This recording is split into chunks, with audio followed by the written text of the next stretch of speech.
We'll be ready to get this started. The purpose of this press conference this afternoon is to announce the results of the economic impact of the build-out of the Bull Street property.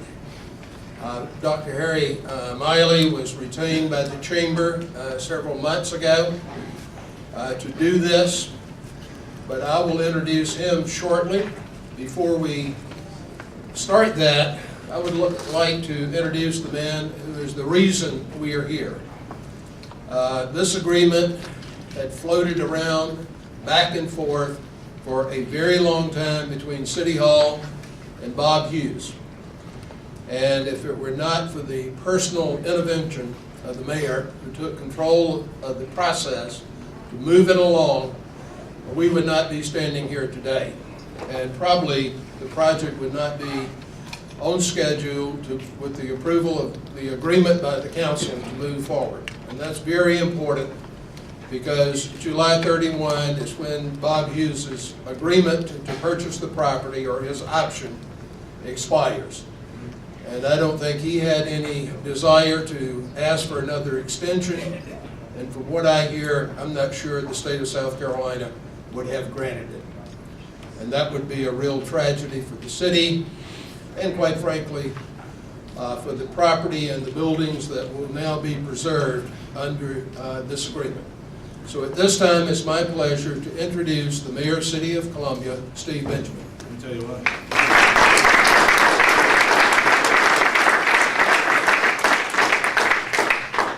Get that kind of introduction, you just kind of sit down and don't want to say anything else. I do want to thank Ike and Chairman Lee Bussell and the Greater Columbia Chamber of Commerce for their hard work and for commissioning this study and the support throughout this process, recognizing Bull Street's unparalleled potential to benefit this community for generations to come. You see, when I read this report, I see numbers like 10,000 jobs, $1.2 billion in economic impact, and 181 acres of prime downtown real estate coming onto the tax rolls, generating new support for the city, the county, and the school districts to the tune of $20 million. I see enough jobs to put 75% of Richland County's unemployed back to work.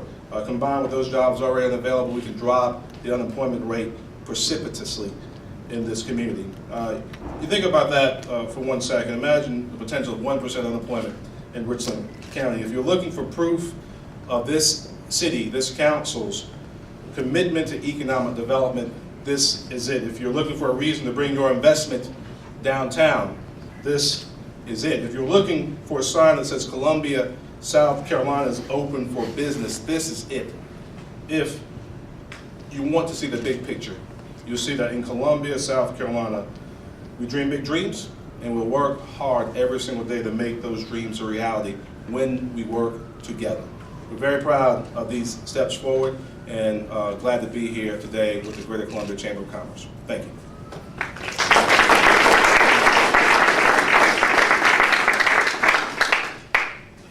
Thank you, Mayor Benjamin, and I also should acknowledge the hard work of our city manager, Ms. Wilson, in bringing all of this together, working right along with the mayor. We intuitively, on the Chamber Executive Committee, knew that this project was a game changer for the core community and with reverberation economically throughout the entire region. But we did not feel qualified to try to quantify that. And we reached out to a gentleman that we have used often, and that is Dr. Harry Miley, a local economist who is a graduate of the Moore School of Business at the University of South Carolina, also where he serves on their faculty. From 1991 to 1999, Harry was the chairman of the South Carolina Board of Economic Advisors. For those of you who are not familiar with that organization, in the early part of each calendar year, they are charged with forecasting what the state's revenue will be in the coming fiscal year beginning in July. And on that forecast, the state legislature predicates the state budget for the coming fiscal year. So it's a fairly important task. He also served as economic advisor to former Governor Carroll Campbell at a time of great economic growth and prosperity in this state. And so we feel very comfortable that Dr. Miley has the experience, the knowledge of the community, and the professional qualifications, background, and training to perform this service. So at this point, I'm going to turn the meeting over to Dr. Miley, who will share with you the results of his economic analysis.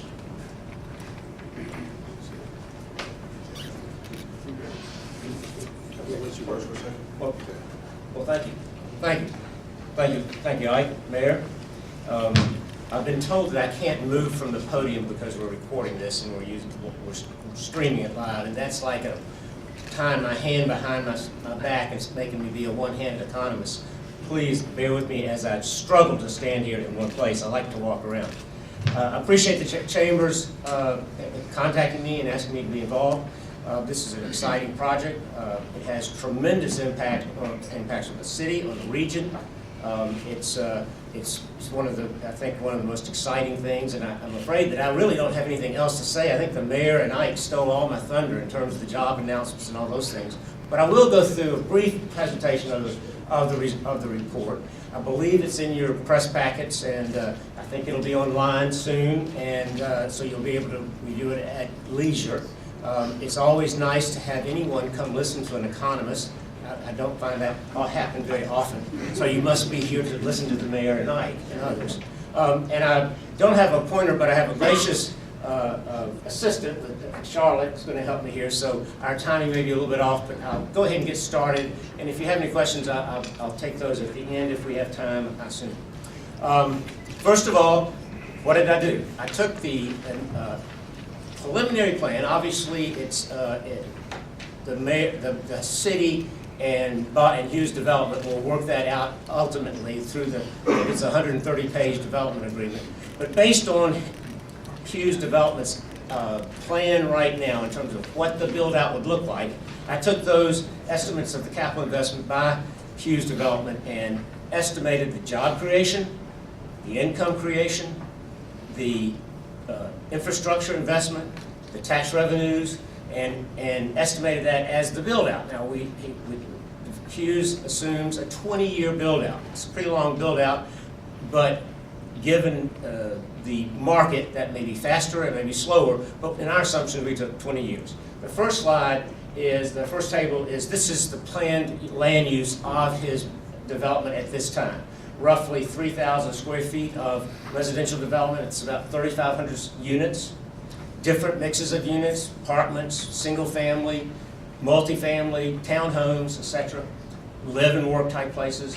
As you see, about 500,000 square feet of owner occupied. That's a single family, townhome, a hotel with 70,000 square feet, retail of about 600,000 square feet, civic, office space, medical office building, and then the Babcock building.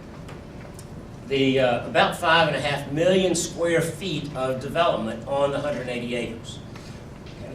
And this is a little bit redundant, but it's about 3,500 dwelling units, as I mentioned. The infrastructure, green space, it has hiking trails, church locations, spaces for public safety, and those things are recreational facilities. One of the things that I know this is very important to the community, is that, and I know the city and Hughes have been in long discussions about this, but 74% of the existing square footage structures there will be preserved and reused. That's a tremendous amount of square footage to be preserved. He's worked with the local organizations, as you know. There are really four sources of impacts. Okay? There's construction of the residential and office facilities, just the vertical construction of the facilities. There's the one-time construction, that will be going on, that first one goes on just about every year for 20 years. Obviously, it could take longer, could be faster.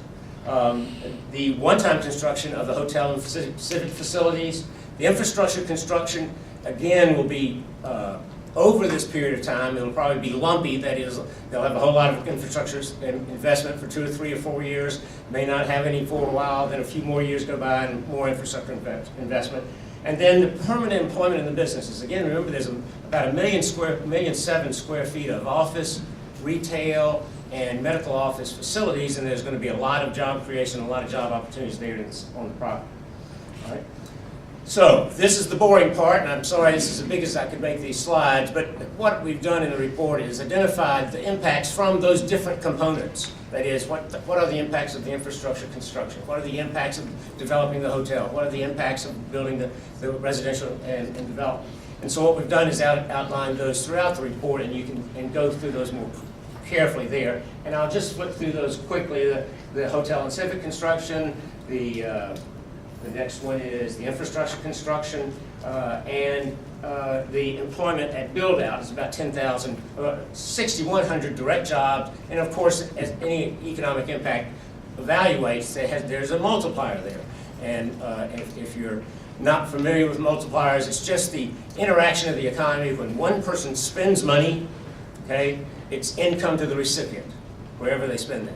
And when that recipient's income goes up, what do we do with our income? When our income goes up, we spend it. So that multiplied interaction and iterative process through the economy is what the multiplier is based on. Obviously, some of it leaks out of the economy, the local economy. If you buy a car from Charlotte, that has very little impact in Columbia. If you buy wood from a Home Depot in Charlotte, that has very little impact. So there are leakages outside the economy. All right? The total impact, and this is the most important one, at build-out, we're estimating about 11,000 jobs will be created and supported from this development. That is, from the construction of the development and the existing ongoing operations of the entities within the development. Okay? Frequently people ask, well, great, it's going to help construction jobs, great, that's good. Retail jobs, and what our model, and I didn't say this, it's boring, but we use a modeling system that's used by practitioners all over the country. The University of South Carolina economists use them, College of Charleston. Most practitioners use the model that we use. It's called the M-Plan modeling system, and it has about 400 sectors within the model to estimate the interlinkages of the economy. And so we can see that not only are construction jobs impacted, and medical offices, retail, real estate establishment, multifamily structures, it goes throughout. All 400 sectors are impacted in some form or fashion if they exist here. There wouldn't be any impact on coal mining in Columbia because there's no coal mines. So it would affect lots of industries across the region. Okay? One of the things that the mayor mentioned was the property tax impact. Right now, the property pays 0 property taxes. So it's not on the tax bill. Once developed and built out, and we assume residential owner-occupied at 4%, commercial and retail and other properties assessed at 6%, and the current millage rates that exist in the city, the county, and the school district. Now, obviously, those could change over this 20-year period, but right now we just assume that they were constant. If they go up, if values go up and the millage rates go up, these numbers are understated. They'll be actually larger than this. But at this point, keeping those millage rates constant, as you can see, the property taxes are substantial as the development builds out. Obviously, they're larger as time goes on, and we have more vertical construction and more capital investment and more tax base and assessment there in the property, to almost $20 million a year at build out. All right. One of the things that has been discussed at length, I haven't seen a whole lot of documentation on it, but one of the things that has been discussed is the potential of having a minor league baseball park on the property. I don't know where it would be, I don't know whether it will happen or not, but one of the things based on our research is that today's modern, one, it's not Major League Baseball, obviously, that's hundreds and hundreds of billions of dollars. But the growth of minor league baseball has been substantial. It's been about 4 or 5% a year over the last 25 years. Minor league baseball attendance has grown, it's very popular, it's very family oriented, and you can go around South Carolina and see parks that are successful, sold out, and have been vital in revitalizing and a catalyst to downtown. In today's modern parks, the research shows that standalone parks that are nice to get to on the interstate, outside of town, on cheap land, may succeed for the ballpark owner, but they don't stimulate much economic activity around the park. Today's model, and you can go to Birmingham, you can go to Memphis, you can go to Durham, you can go to Greenville, you can go to Charleston, you can see how smaller minor league parks within a downtown redevelopment area help stimulate the economic activity on the redevelopment. And one of the things that we are suggesting is that the city and Hughes Development strongly consider including a ballpark. And one of the things that is interesting, most of the successful ballparks like that, minor league ballparks in the South, in the country, they're ballparks, they're facilities that, oh, by the way, and they also play baseball 70 days a year. They actually are, for instance, the one in Fort Wayne, Indiana is a good example. They're used 250 days a year. 70 of those are for baseball. The rest are for multi-use concerts, festivities, all kind of festivals and things that are used by the community on non-baseball days. So it's a catalyst to the community and gathering activity there. I think I've got there's a map. Columbia's about, I think it's the largest city east of the Mississippi that doesn't have a minor league baseball park. A couple of quotes here, they're in the report, but there is some strong evidence and strong support by the local developers in Greenville. Joe Pesden, upstate developer, commented on it in the newspaper. There's another quote here from the president of the South Atlantic League. That's a minor league baseball league. It's in terms of it being the poster child of downtown development. And then former Greenville city manager has referred to, and they've documented how it has stimulated the development outside of the park in downtown Greenville. And the last one is from the editorial, from the Greenville News editorial, talking about the success and the catalyst that ballpark has brought and has helped that development in downtown Greenville. So in terms of starting from scratch at Bull Street, and I think that's the last. So in summary, as the mayor said, tremendous economic activity, over $1 billion, 11,000 jobs created and supported throughout the community, $500 million in local labor income, and $20 million of property taxes a year from this development. And with that, I'll turn it back over to Ike, and if there are any questions or however you want to do this. And I actually stood still. I can't believe it. My feet are shaking. Any questions? Yes, sir. I noticed that there is nothing in here about the cost of the city to build this infrastructure, all the other things, policing, fire. Did you even take that into consideration? I did not take that into consideration. If somebody wants me to do the fiscal impact on the city, I think that based on the density, the location, in terms of where the property is and the property taxes generated by the property development, I would estimate, knowing a little bit about local finance, that it's probably supportive of the services demanded by the new inhabitants and activities. Do you think it will be profitable for the city to do this? Is everything by that decision? I would bet you, I have not done that analysis, but it wouldn't take me very long to do that analysis. But I think that's an important consideration when the city and Hughes are discussing the final details of the development agreement. In developing this, did you have access to anything more than existing public documents? Like, did you have insight into Hughes's plans for? No, Okay. other than when we earlier on in the discussion about the number of units, the square footage, those things, I got that from Hughes. Okay. But other than that, I'm not involved in Hughes development or any of the other details. Okay, but you did have specifics about the amount of square footage for each Yes. use that he plans that Yes. we haven't seen yet. Correct. Okay.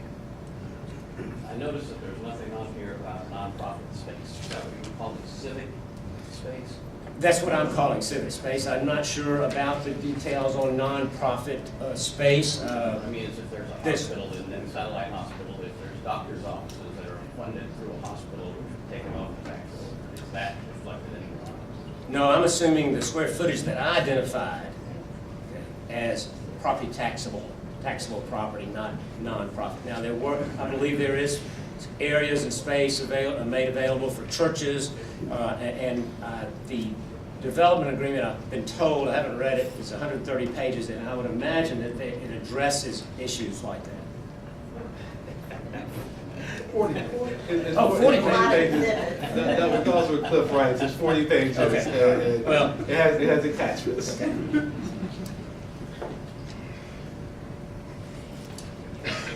Well, thank you again. I do have another question. Yes, sir. Where are you, on your table about taxes, what increment are you talking about? Because the city does not have a TIF here. They've talked about a range of TIFs that would keep either 100% inside the TIF, 75%, 50%. They're all over the map on that. So what? That's a good question. Actually, all of that is incremental. I've not addressed a TIF. I have not included any This is not TIF. referencing a TIF. My analysis is just based on. Tax revenue. I'm sorry? The city's portion of millage. So that's not referring to a TIF. Correct. It's the city's millage and their share of all property taxes that would be paid. But there are they are incremental, but I have not assumed that there is a tax incremental finance district created on the property.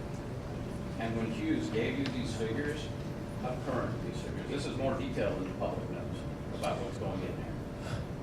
I would say, when did we start this? About 4 months ago, 3 or 4 months ago when I 3 got months that. ago, actually. Yeah. So do you believe this to be an accurate reflection of what his plans are? Yes, I do. Now, obviously, those may evolve, but I needed something to base it on. And that's what he said. Do your projections include the baseball stadium? And did you look at the impact without a baseball stadium? No, I did not. What a baseball stadium, I think, would do would speed it up and help ensure that it actually happens faster and better. And it'd be better for the community, in my opinion, but I'm biased. I like baseball. Self-serving.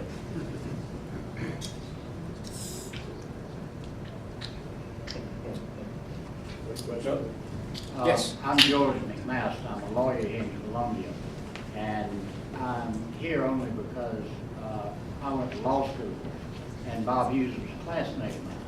So it might surprise everybody here that he's also a lawyer and a member of the bar, and he returned to Greenville to work for his daddy, who was in a real estate firm. So I've known him very well for most of my life now, and I can tell everybody here, but I know there are many skeptics, if there's anybody that can do this, it's Bob Hughes.